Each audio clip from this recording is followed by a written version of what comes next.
Salam Malaysia Madani dan tentunya kita bersama lagi dalam program Ruang Bicara yang kami bawakan kepada anda, mana lagi tentunya di Bernama TV. Dan satu lagi topik telah pun kita pilih hari ini, topik yang jarang-jarang sebenarnya dibincangkan dalam program talk show seperti ini, tetapi insyaAllah malam ini kita akan membawa satu topik yang mungkin saya kira cukup relevan dan juga menarik sebenarnya untuk kita kongsi-kongsi bersama dengan dua tetamu yang cukup istimewa yang sudah pun berada di studio Ruang Bicara bersama dengan saya. Topik yang menjadi pilihan kami di Ruang Bicara ialah nuklear ke arah karbon sifar bersih 2050. Ini sesuatu yang cukup menarik sebenarnya. Dan izinkan saya terlebih dahulu memperkenalkan tetamu-tetamu yang sudah pun berada bersama saya di program Ruang Bicara ini. Yang paling hampir dengan saya ini, kita ingin mengucapkan jutaan terima kasih dan juga selamat datang kepada yang berbahagia, Yang Mulia Raja Datuk Dr. Abdul Aziz Raja Adnan, yang merupakan mantan penasihat khas kepada Ketua Pengarah Agensi Tenaga Atom Antarabangsa ataupun IAEA, dan Datuk juga merupakan mantan pengarah security nuklear di IAEA. Jadi Datuk, apa khabar? Alhamdulillah, terima kasih kerana menjemput kami. Ini pertama kali tu ya bersama kami di Ruang Bicara. Ini kedua kali, pertama kali dengan program radio. Okey. So, terima kasih banyak-banyak tu. Terima kasih. Dan kita juga ada seorang lagi tetamu yang saya kira juga pertama kali sebenarnya bersama kami di program Ruang Bicara ini. Jadi jutaan terima kasih dan selamat datang kepada yang berbahagia, Encik Jailani Mustafa, iaitu pengarah urusan The ECOs Sdn Bhd dan juga Ellipse Sdn Bhd. Betul ya sebutan itu? Betul.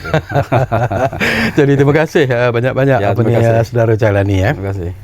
Okey, kepada anda yang mungkin sedang mengikuti program ini, berkesempatan mengikuti program Ruang Bicara ini, anda juga sebenarnya kami alu-alukan untuk berkongsi pandangan dan juga pendapat ataupun bertanya apa saja berkaitan dengan topik yang menjadi pilihan kita ini. Jadi seperti biasalah, kami menyediakan talian kepada anda di 0326979768.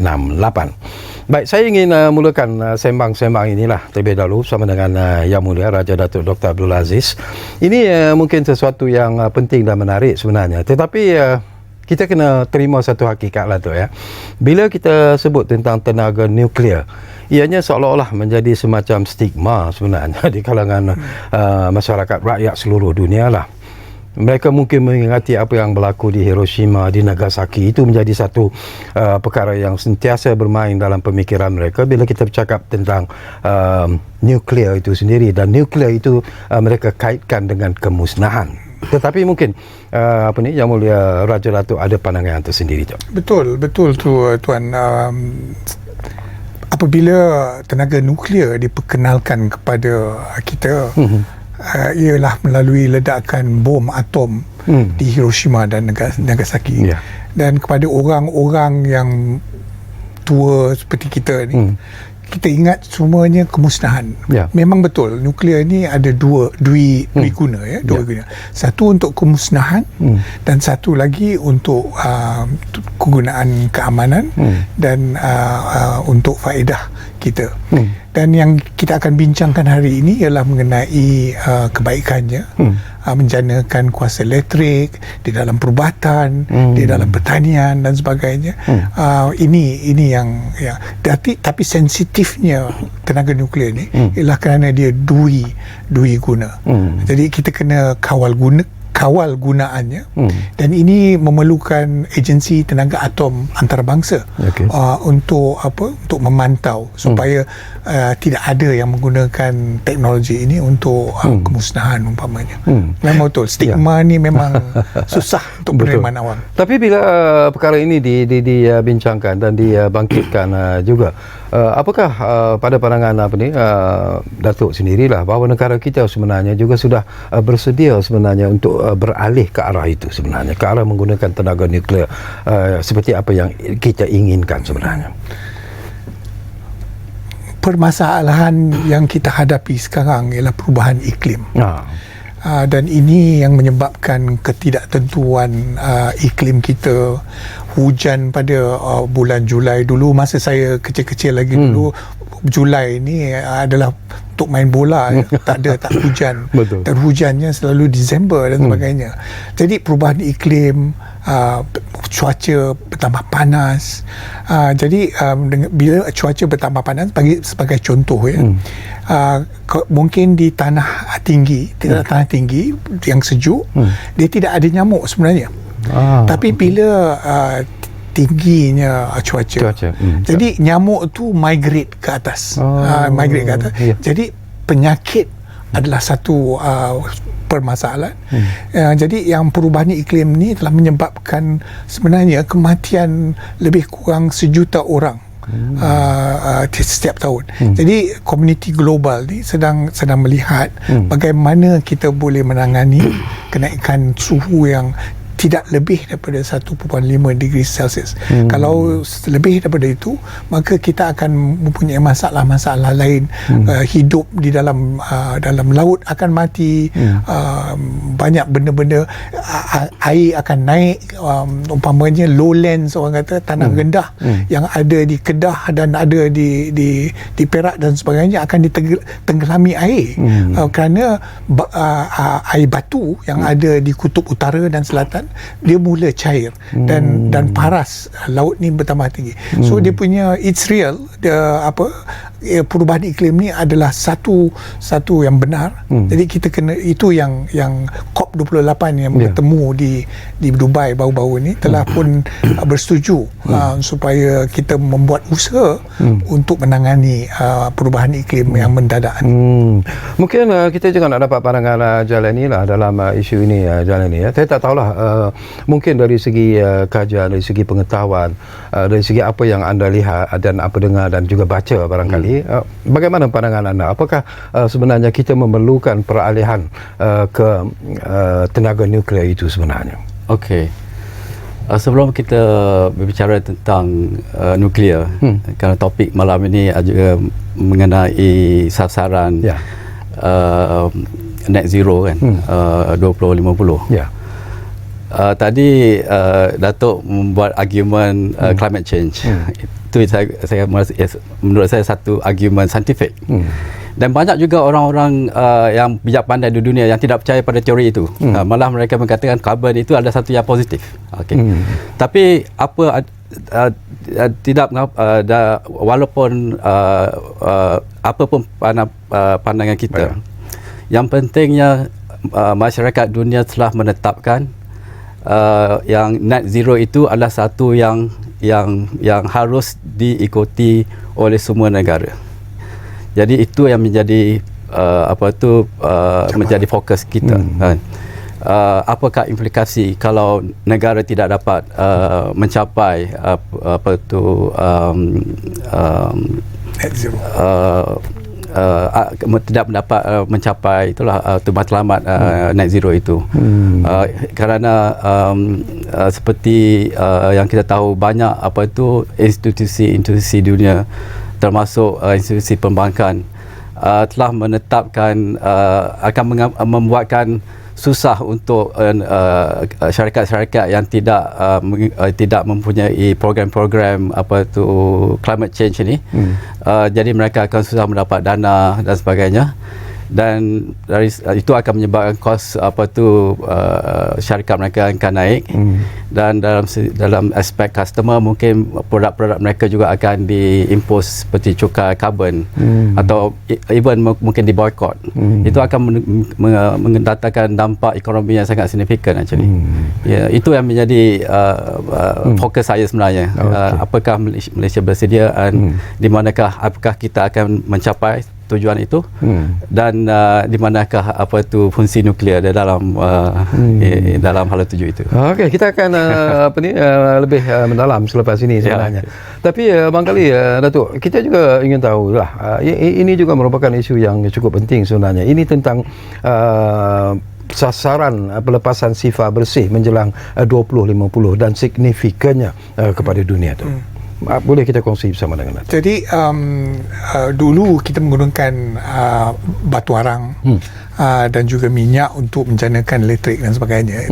Dan sumber-sumber ini mengeluarkan carbon dioxide dan greenhouse gases seperti oksid karbon, oksid sulfide dan sebagainya yang boleh merosakkan atmosfera.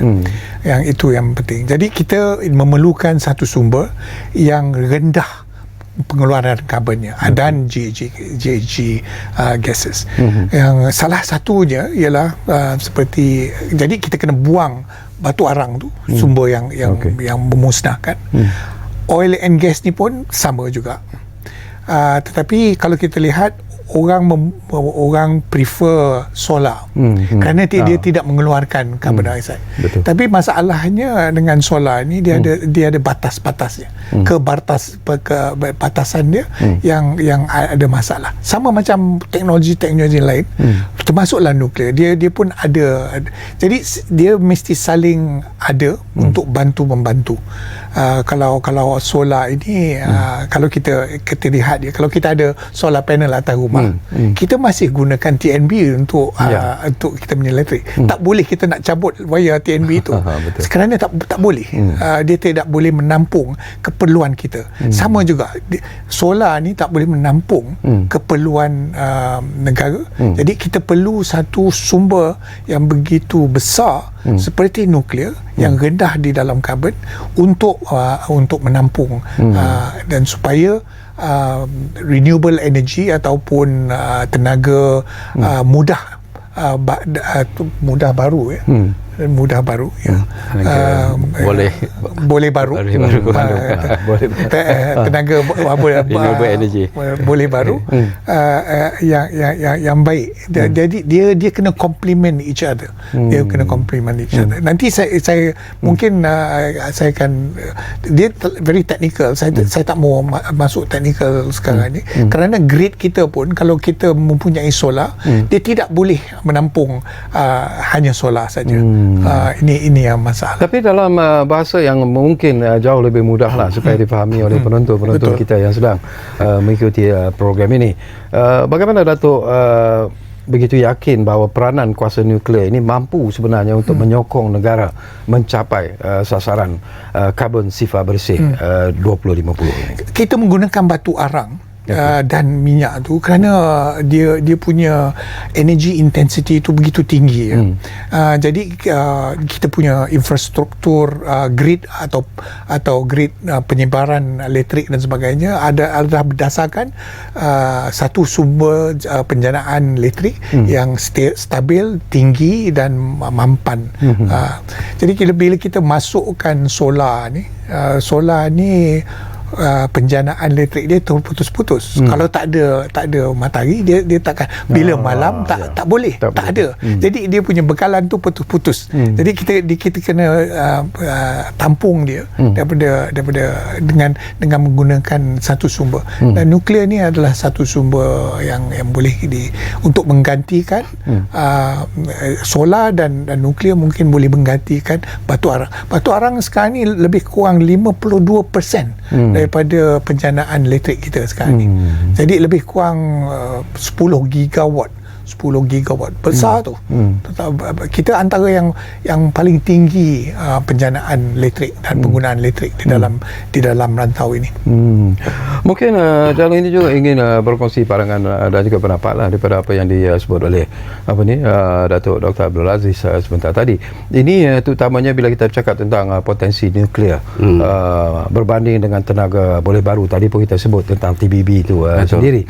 Dan apakah secara peribadi Jalal ini merasakan bahawa mungkin sebagai sumber tenaga rendah karbon dalam konteks pembangunan ekonomi Malaysia, sumbangannya kepada pengurangan pelepasan gas rumah hijau di Malaysia ini akan dapat dilaksanakan?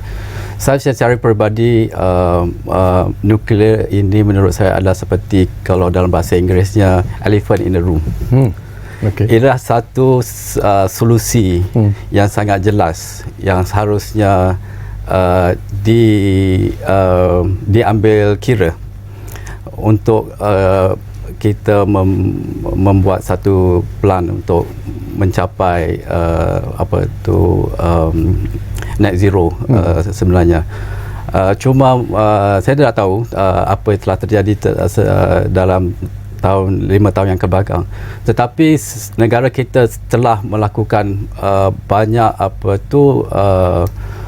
inisiatif termasuk menubuhkan MNPC, Malaysia National Nuclear Corporation, dan mereka telah mengadakan research dan banyak perbelanjaan yang telah dipakai untuk mengevaluasi feasibility untuk nuklear untuk negara kita. Dan hasil daripada study itu sebenarnya sangat positif, dan itu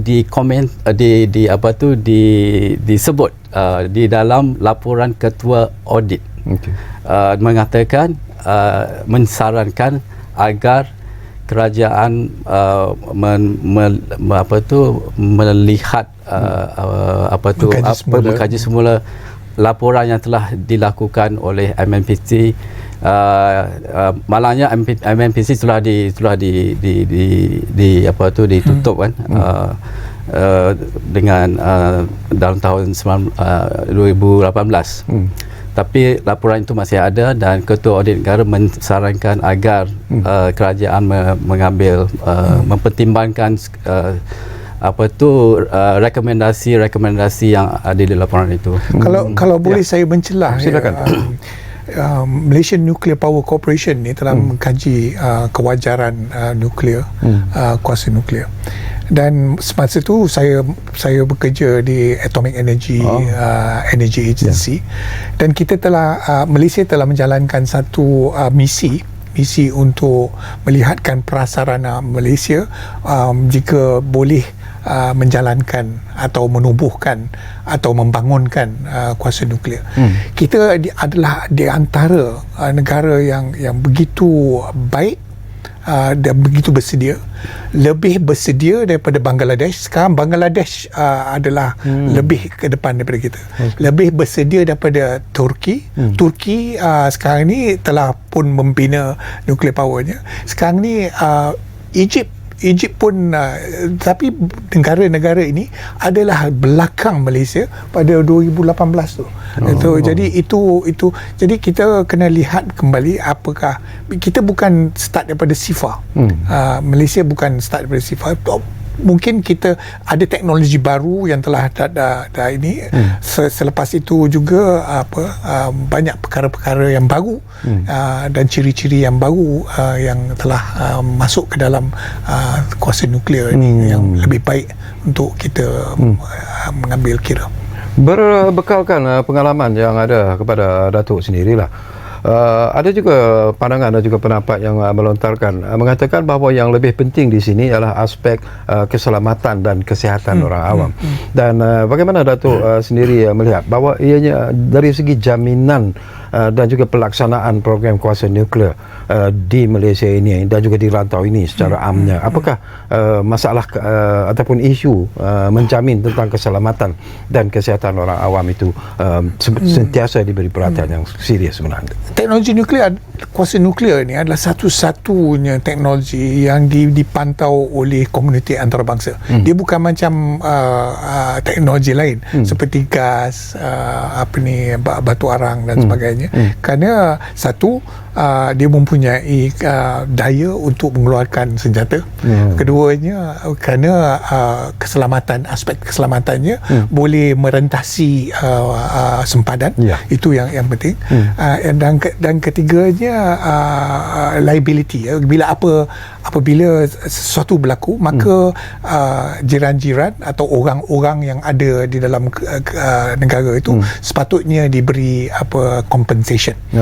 Ini yang penting. Jadi dia bukannya hanya untuk negara, tapi kita punya neighbor semua kena ada. Jadi orang yang selalu mempersoalkan ialah mengenai keselamatan, umpamanya di Fukushima umpamanya. Tapi banyak orang keliru tentang Fukushima ni. Hampir 20,000 orang telah mati di dalam episod tu. semuanya mati kerana ombak tsunami itu. Bukan kerana nuklear. Bukan kerana nuklear. Kalau kita kirakan accident itu adalah beyond design accident. Dan selepas berlakunya benda tu, semua community yang vendor states yang mengeluarkan reaktor telah pun memperbaiki design mereka supaya apabila berlakunya sesuatu macam ni, tidak akan berlaku any accident dan sebagainya. Jadi teknologi itu akan bertambah baik. Sama macam kapal terbang ya. Dulu kapal terbang lama-lama dalam 40-an tu selalu jatuh. Betul. Tapi sekarang kapal terbang ini orang pun tak terfikir benda tu akan jatuh dan sebagainya. Sama macam reaktor nuklear. Reaktor nuklear bukannya seperti desain 40-an. Jadi sekarang ni bukan yang Fukushima itu adalah desain 70-an ya. Sekarang ni desainnya ialah 2020-an. So keselamatan adalah terjamin. Dia ada pasif keselamatan. Kalau saya memberi gambarannya, dia kalau reaktor sekarang ni, kalau dianya kapal terbang lah, padamnya dia punya enjin kapal terbang tu, dia masih boleh glide turun. Sama macam reaktor. Reaktor ni kalau berlaku sesuatu benda, dia masih lagi stable, dia boleh shut down automatically tanpa kita buat apa-apa pun. Jadi dia ada automatic punya built-in safety measures. Mat Saleh katalah yang tu. Jalan ni sebelum kita berehat. Saya mau menambah dalam kes Fukushima. Sebenarnya tidak ada masalah mengenai reaktor. Yang menjadi masalah tembok yang untuk menahan air itu kurang tinggi.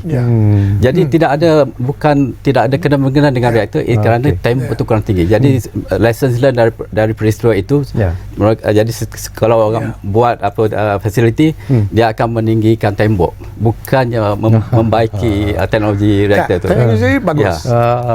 Okey, apa ni Datuk dan juga Jalan ni menarik sebenarnya perbincangan ini, tapi banyak lagi persoalan yang akan kita kongsikan, tapi seperti biasalah kita diarah untuk berehat dulu buat seketika. Dan saya ingatkan lagi kepada anda yang mungkin berkesempatan bersama kami di program Ruang Bicara ini, kami juga sebenarnya mengalu-alukan sekiranya ada pandangan, pendapat ataupun sembarang pertanyaan yang ingin anda lontarkan kepada kedua-dua tetamu yang berada bersama saya di studio Ruang Bicara ini. Saya ulangi lagi, gunakanlah talian yang kami sediakan, iaitu 03 2697 9768. Kita rehat dulu.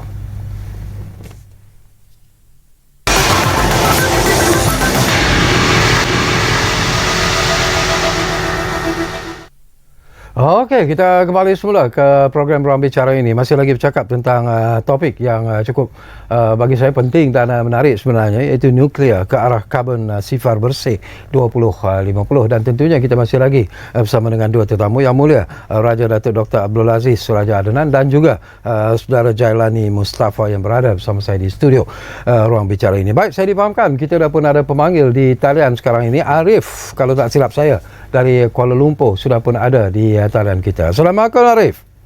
Waalaikumsalam. Ya. Tuan Cahaya Syarkawi, saya ingin bertanya kepada speakers di dalam studio. Okey. Saya mengikuti perkembangan COP28 di UAE dan saya dapati banyak isu-isu ataupun perkembangan terbaru tentang nuklear, dan banyak negara-negara kini telah fokus ke arah mempertingkatkan kuasa nuklear. Dan saya ingin bertanya, jika adakah Malaysia ataupun negara-negara lain juga akan mempertimbangkan kuasa nuklear dalam masa yang terdekat ini. Okey. Itu saja. Itu sahaja soalan saya. Okey, terima kasih. Apa ni Arif dari Kuala Lumpur. Jadi persoalan yang memang kita tunggu-tunggulah sebenarnya. Jadi mungkin respon daripada yang mulia Raja Datuk Dr. Abdul Aziz. Satu soalan yang amat baik. Kerana pada COP28 ni buat pertama kalinya COP28 telah mengeluarkan satu kenyataan yang kesemua teknologi karbon rendah sepatutnya dipercepatkan pembangunannya, dan ini termasuk nuklear. Dan ini adalah satu perkembangan yang amat baru, di mana teknologi nuklear itu dimasukkan supaya diambil kira untuk menangani perubahan iklim ni. Jadi ini saya rasa Malaysia seorang negara ahli di UNFCCC ni, United Nations Forum for Climate Change, perlu juga mengambil kira yang COP28 ni telah menyarankan supaya kita lihat bagaimana teknologi nuklear boleh membantu untuk menurunkan peningkatan suhu global. Ya, kalau saya boleh menambah, tadi persoalan penanya tadi menanyakan apakah banyak negara-negara akan start memulai program nuklear. Setahu saya, mungkin Datuk boleh confirm, negara-negara seperti Indonesia, Filipina, Thailand, Vietnam, mereka secara sudah menyuarakan hasrat mereka untuk membangunkan tenaga nuklear. Malah negara Singapura, mungkin negara yang kita anggap agak konservatif, lebih kurang 2 bulan yang lalu Deputy Prime Minister di Singapura di interview di New York, dia mengatakan Singapura akan melihat potensi nuklear untuk tujuan civilian. Apa yang dimaksudkan ialah menggunakan tenaga nuklear untuk menjana elektrik. Jadi kalau kita lihat dalam rantau ini, cuma Malaysia yang belum membuat kenyataan secara jelas di mana arah tuju nuklear untuk negara Malaysia. Bila Jalil ini sebut tentang persoalan ini, barangkali sesuatu yang penting juga kita sampaikan di sini tu untuk meningkatkan kesedaran dan pemahaman masyarakat tentang faedah dan risiko penggunaan tenaga nuklear ini. Apa yang perlu kita lakukan sebenarnya tu? Yang pentingnya ialah communication. Ini yang paling penting. Orang perlu diberitahu tentang apakah risikonya, apakah kebaikannya, apa yang betul dan apa yang tidak betul. Kerana di dalam internet ni macam-macam yang tak betul jadi kita perlu engage the public for public awareness, dan supaya jika mereka membuat satu keputusan an informed decision, orang kata keputusan yang termaklum. Kalau if that's the correct term, dalam bukan satu keputusan yang beremosi dan sensasi dan sebagainya, kerana ini mungkin akan menghindarkan kita daripada membuat keputusan yang tidak betul. Saya nak tambah sikit lagi, apabila di rantau ini beberapa negara sudah menyatakan mereka sedang melihat, dia macam beli kapal terbang lah. Kapal terbang, Mas nak beli kapal terbang, dia nanti ada line. Jadi kalau bila kita buat satu keputusan yang lambat, maka kita akan duduk belakang. Macam mana kita nak buat pun, depan tu kena clear dulu. Itu yang kita takut, kita akan tertinggal bas mengenai perkara ni. Dan ini adalah, dan hasrat kita pula, aspirasi kita untuk menjadi satu hub tenaga mungkin tergugat apabila mereka sendiri sudah terjamin dia punya tenaga elektrik, maka dia tak perlu lagi mengimport tenaga elektrik daripada Malaysia umpamanya, kerana Malaysia pun dia sudah mempunyai satu sumber yang terjamin, yang address orang kata the energy trilemma, maknanya affordability yang murah, security dan sustainability. Kerana dia adalah, teknologi nuklear adalah satu teknologi yang rendah dalam karbon, tidak mengeluarkan karbon, dan dia sama seperti menjana elektrik menggunakan solar ataupun menggunakan angin. Ini yang penting. Dia bukan macam batu arang, dia bukan macam gas dan oil dan sebagainya. Saya suka bila Datuk sebut bahawa kita tak mahulah negara kita tertinggal bas lah. Betul. Okey, ini satu istilah yang menarik, tetapi the most important question di sini sebenarnya apakah kita Malaysia sebenarnya mampu melaksanakan program kuasa nuklear itu secara ikhlasnya? Mampu, sebenarnya program nuklear di Malaysia telah bermula semasa Tun Dr. Ismail timbalan Perdana Menteri. Yang itu yang kita menubuhkan Puspati dan sebagainya, dengan tujuan untuk merancang satu program kuasa nuklear. Tetapi apabila kita berjumpa dengan oil dan gas dan Petronas ditubuhkan, maka benda ni sudah jadi masuk ke bawah back burner. Orang tak tengok, tak lihat lagi. Tapi sekarang ni kita tahu yang oil and gas, batu arang dan sebagainya yang menyebabkan perubahan iklim dan peningkatan sakit paru-paru, sakit pulmonary dan sebagainya. Itu. Jadi kita kena keluar daripada high carbon sources ni.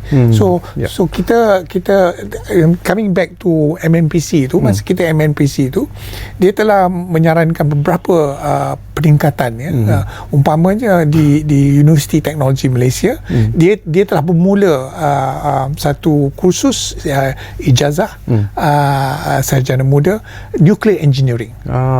Masalahnya sekarang ni bila MNPC dia hilang daripada radar, maka orang-orang yang lulus dalam nuclear engineering ni mula bekerja di bursa saham. But we are ready. Kita ada satu reaktor tenaga nuklear, reaktor nuklear di Bangi. 40 tahun dulu, dan keselamatannya adalah terjamin. Jadi orang-orang yang melihat dan mengoperasikan reaktor nuklear ini adalah semua terlatih. Jadi kita ada bukan critical number, tapi kita ada subcritical number. Jadi kita kena meningkatkan lagi bilangan dan juga pengetahuan, kerana sekarang ni dah ada teknologi baru dan yang lebih selamat, lebih terjamin, supaya kita dapat menerokai nuklear. Okey. Saya mahu buat dua point. Satu berkenaan adakah Malaysia bersedia, dan satu lagi contoh di mana waktu Puspati ditubuhkan dan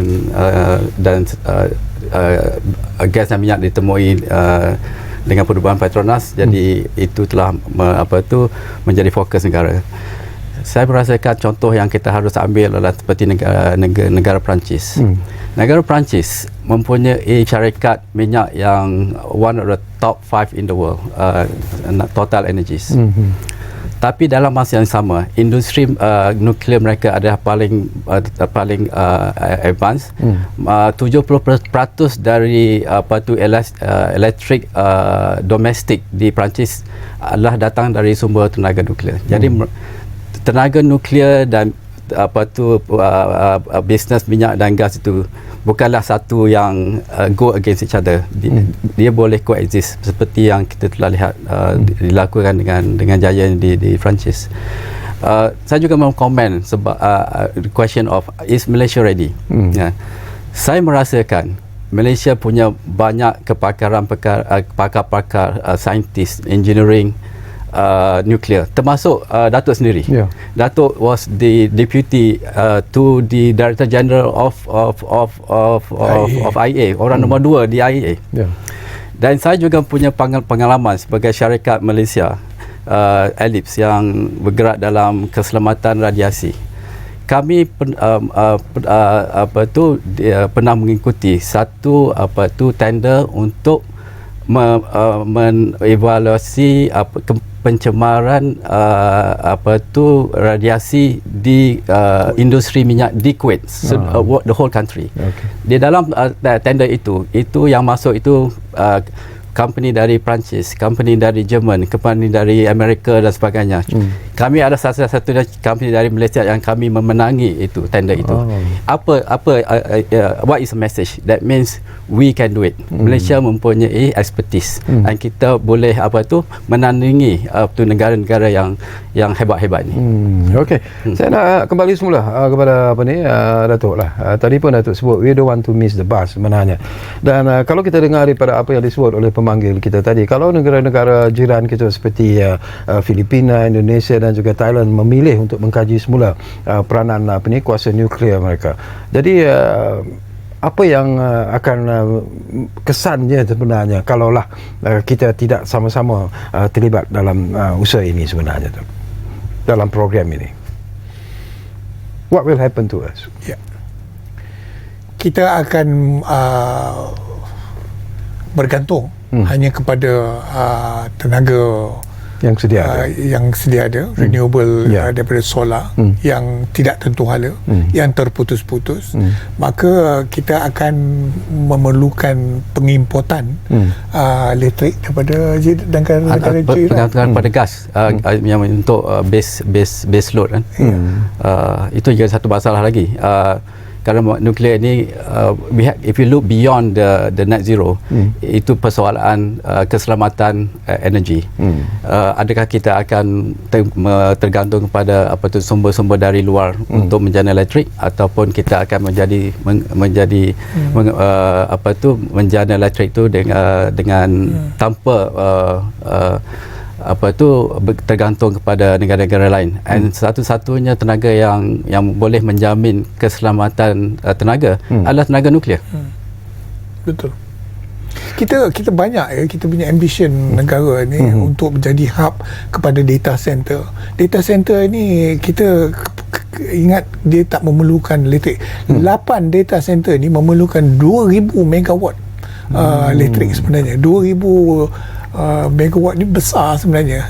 Satu pekan yang besar di Malaysia 2000 megawatt lebih kurang. Bukan Kuala Lumpur lebih daripada 2000 megawatt. Tetapi ini yang penting. Jadi kita untuk mengeluarkan bahan-bahan elektronik, kita memerlukan satu tenaga elektrik atau bekalan elektrik yang amat stable, amat stabil dan tidak terputus-putus. Jadi kalau kita bergantung saja kepada renewable, saya bukan anti renewable. Saya fikir renewable tu adalah one very good idea, tapi dia kena disokong oleh satu base load yang terjamin. Ini yang dan rendah di dalam karbon. Jadi kita mesti bersama-sama membuat perkara ini. Boleh saya komen sebelum tu boleh tak kita ambil dulu panggilan? Satu lagi panggilan daripada rakan kita dari Bangi. Saya tak jelas tadi namanya, tapi mungkin kita Syasha difahamkan dari Bangi ada di talian kita sekarang ni. Halo Syasha. Hello, Assalamualaikum. Waalaikumsalam. Ya. Okey, saya cukup minat dengan topik kita pada malam ni. Okey, saya nak tanya kepada tetamu jemputan kita lah. Okey, adakah kerajaan akan mempertimbangkan nuklear dalam NETR? Itu saja. Okey. Datuk dapat dengar jelas tu? NETR nuclear new national energy transformation roadmap hala 7. Itu yang kita doakan. Dan ini yang sedang kita perjuangkan, supaya bukan untuk membuat satu keputusan, tetapi membuat satu keputusan yang kita akan melihat dan mengkaji kewajaran nuklear supaya dimasukkan ke dalam roadmap yang sekarang ni di dalam roadmap national roadmap on transformation of energy ni tak ada sebut, tapi kita ada dengar daripada Yang Berhormat Menteri Ekonomi dan juga Yang Berhormat Menteri Enric sebelum ni, sekarang ni dah bertukar sikit, yang dia akan melihat daripada segi dan dari peranan mungkin SMR, Small Modular Reactors. Small Modular Reactors ni mempunyai ciri-ciri yang begitu moden, begitu selamat. Ya, dia bukan macam biasa, yang reaktor biasa. Reaktor biasa kalau dia punya zon kecemasan dia 30 km, tapi SMR ni dia memerlukan hanya 10 kurang daripada 10, 1 km sebenarnya. Sama macam yang reaktor Bangi tu. 1 km. Kerana dia begitu selamat. Yang itu yang kita penting. Okey, tadi saya tahu Jalan ni ingin menambah sesuatu, tapi sabar dulu. Okay. Jalan ni kita akan berehat buat kali terakhir, dan kembali nanti insyaAllah saya akan berikan ruang dan peluang kepada Jalan ni untuk menambah apa yang ingin disampaikan. Jadi kita berehat dulu, dan anda jangan ke mana-mana. Seperti biasalah, kembali semula bersama kami di Ruang Bicara yang kami bawakan kepada anda tentunya di Bernama TV.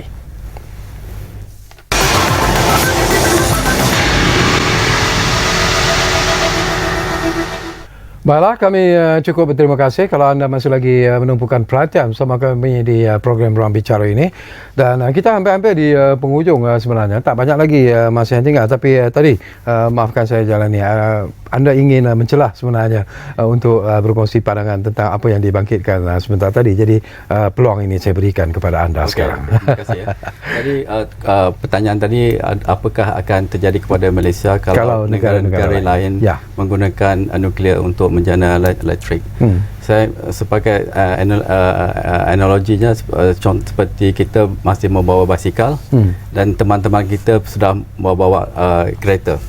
Kerana orang-orang yang menggunakan teknologi nuclear power ini, mereka akan dapat menarik pelabur-pelabur dalam industri besi, aluminium, chemical. Kerana nuklear ini punya tingkat jana kuasa yang sangat tinggi yang tidak boleh di match dengan renewable. Jadi secara langsung pelabur-pelabur akan ke tempat-tempat yang boleh memberikan sumber tenaga yang seperti ini. Jadi kalau Malaysia tidak merubah, saya merasakan kita akan ketinggalan dan kita akan hilang competitive advantage kita. Itulah yang saya juga nak kembali semula Datuk ya. Tadi pun Datuk sentuh tentang penggunaan tenaga nuklear dalam usaha menangani perubahan iklim. Ini merupakan sesuatu yang cukup penting sebenarnya, dan ianya dibangkitkan dalam persidangan ke-28 Konvensyen Rangka Kerja Perubahan Iklim Pertubuhan Bangsa-Bangsa Bersatu. Jadi apa lagi sebenarnya yang dibangkitkan, kepentingan yang perlu dilihat secara serius oleh semua pihak sebenarnya? Umpamanya kita masih mempunyai industri minyak dan gas yang amat sihat. Kalau kita lihat UAE, dia pun sama, dia pengeksport minyak dan gas, tetapi to offset dia punya contribution, sumbangan dia kepada greenhouse gases, rumah hijau ni, dia telah membina 4 reaktor supaya dia akan dilihat sebagai memberi sumbangan dan berusaha untuk mengurangkan greenhouse gases yang mengakibatkan perubahan iklim ni. So itu satu. Jadi kita boleh offset. Tapi di dalam kita punya ini pun, kita pun dengar tentang carbon capture ya, di mana kita boleh simpan carbon dioksida ke dalam reservoir yang kosong, dah keluar dia punya gas tu. Itu adalah satu, tapi itu satu langkah yang tidak menghasilkan, menjanakan duit, malahan dia menghabiskan duit kerana kita memasukkan benda tapi tak ada faedahnya. Tetapi daripada segi usaha untuk mengurangkan carbon dioksida, maka kita perlu buat benda tu. Tapi yang lebih penting lagi, saya takut yang apabila kita tidak dapat menampung, kita bergantung hanya pada tenaga renewable RE, kita akan kembali balik kepada batu arang. Kerana batu arang ni begitu bagus. Bukan memang dia tu memang menjanakan elektrik yang begitu banyak. Seperti Germany sekarang ni apabila dia menutup dia punya reaktor nuklear, maka dia sekarang membakar batu arang. Dia telah balik pada, tapi untuk Germany dia bukan bergantung kepada ekspor dia, orang boikot dan sebagainya. Tapi kita ni bila kita membakar arang, maka kita akan menyebabkan kita ni tidak ada tarikan investment nanti. Sebabnya kita membakar batu arang. Tapi Germany ni dia bakar batu arang pun tak ada masalah dia, sebabnya dia memang kaya. Pada kita sama macam kita punya kelapa sawit ya. Kalau kita silap-silap kelapa sawit kata tidak sihat makan kelapa sawit, dia memang sengaja buat sebab supaya kita tidak dapat menjual hasil negara kerana tidak membuat usaha untuk ini. Saya takut itu je, kerana kita punya gaya hidup sekarang telah bertukar. Satu, kalau kita lihat rumah-rumah B40 sekarang ni semua ada air condition. Cucu saya kalau tak ada air conditioning, dia takkan tidur. Betul. Ini dan tahun 2050 kita punya bilangan penduduk di Malaysia akan mencecah kepada 40 juta lebih. Jadi keperluan tenaga, keperluan elektrik akan meningkat. Jadi kita mesti menyediakan satu prasarana, satu perancangan yang akan menghasilkan penjanaan elektrik yang rendah karbon. Ini yang penting. Dan pada saya dan pada semua saintis global percaya bahawa hanya melalui renewable energy susah sikit nak mencapai sifar bersih karbon. Bila Datuk sebut tentang isu ini pun satu persoalan yang bagi saya cukup penting jugalah untuk kita fikirkan secara serius sebenarnya. Kalau kita ingin mengubah daripada teknologi yang sedia ada ini kepada teknologi nuklear, ianya bukan saja memerlukan kepakaran yang mencukupi sebenarnya, tetapi yang kedua ialah tentang kos itu sendiri. Apakah ianya akan memberikan satu kos yang mungkin cukup mencabar kepada kerajaan secara keseluruhannya, dan kemudiannya kita bimbang juga bahawa kos yang terpaksa ditanggung oleh rakyat jelata juga akan meningkat. Anticipation daripada Datuk. Saya bersetuju, tapi cabaran-cabaran itu adalah cabaran-cabaran yang sama kita menghadapi dulu. Kita daripada teknologi pertanian dulu, lepas tu kita lihat teknologi getah. Kita mula mencampur getah dengan asid dan mengeluarkan tayar dan sebagainya. Lepas tu kita naik ke teknologi oil and gas, di mana kita bermain dengan suhu dan pressure vessel dan sebagainya. Ini bertambah tinggi lagi dia punya teknologi, dan the highest form of technology ialah nuklear sebenarnya. Jadi investment tu of course benda tu kena lihat. Tapi saya percaya jika kita berhasrat untuk menggunakan penjanaan kuasa elektrik yang rendah karbon, investment akan datang membantu kita dan sebagainya. Kuasa nuklear ni bukan macam kuasa batu arang. Dia boleh melebihi mencicah 80 tahun operation. Jadi kita boleh lepas 20 tahun, 30 tahun kita mula meraih keuntungan. Jadi business of electricity ni begitu. Tapi yang lain cuma 20 tahun dan habis. Kalau renewable lagi tahu. Renewable dia hanya tengok mengenai penjanaan, tetapi yang sisa buangan dia tu belum lagi masuk perkiraan dia. Tapi dalam nuklear dia daripada cradle to grave, daripada buaian sampai ke liang kubur. Dia lihat teknologi ini, jadi bagaimana nak menyelesaikan waste dan sebagainya sudah terangkum dalam dia punya perkiraan. Itu yang masa mencemburui kita sebenarnya, Datuk, dan juga jalani ya. Kita ada lebih kurang 2 minit saja lagi. Jadi saya peruntukkanlah 2 minit ini kepada Datuk. Apa lagi yang ingin Datuk sampaikan, seruan dan juga harapan Datuk sebenarnya? Cuma saya ingin menyatakan kenyataan Marie Curie, seorang wanita Perancis yang telah menangi atau mendapat 2 Nobel Prize, satu dalam fizik, satu dalam chemistry. Dia kata benda yang kita tak faham, kita akan takut.